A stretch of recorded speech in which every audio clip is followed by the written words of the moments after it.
Hi YouTube, Tim Unkert from UnkertEducation.com here. In today's video, we're going to install Scala on a Chromebook. So the first thing we need to do is enable the Linux development environment. To do that, I'm going to click on the launcher here and find my settings. Click on Settings, go to the left-hand side, go to Advanced, click on that, and this tab should expand and you'll see Developers.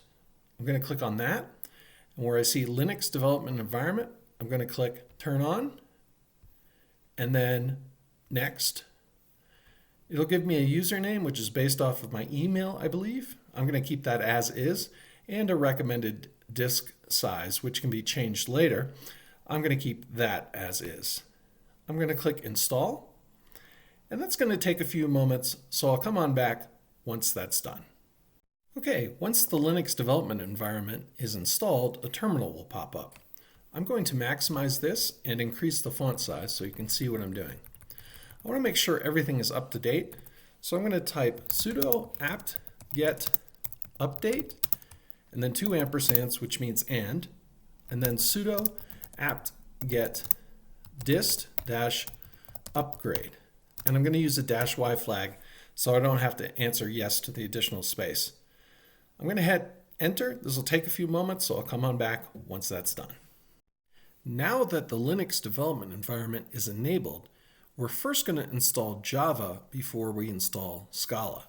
To install Java, we'll type sudo apt-get install default-jdk and hit enter. It's going to ask us to use some additional space. I'm going to confirm with Y and enter. Okay, now we can install Scala with sudo apt-get install Scala and hit enter. And we'll confirm the additional space. Okay, so let's just type Scala-v. And we can see we have version 2.11.12, so Scala is installed on our Chromebook. If you like this video, please like and subscribe.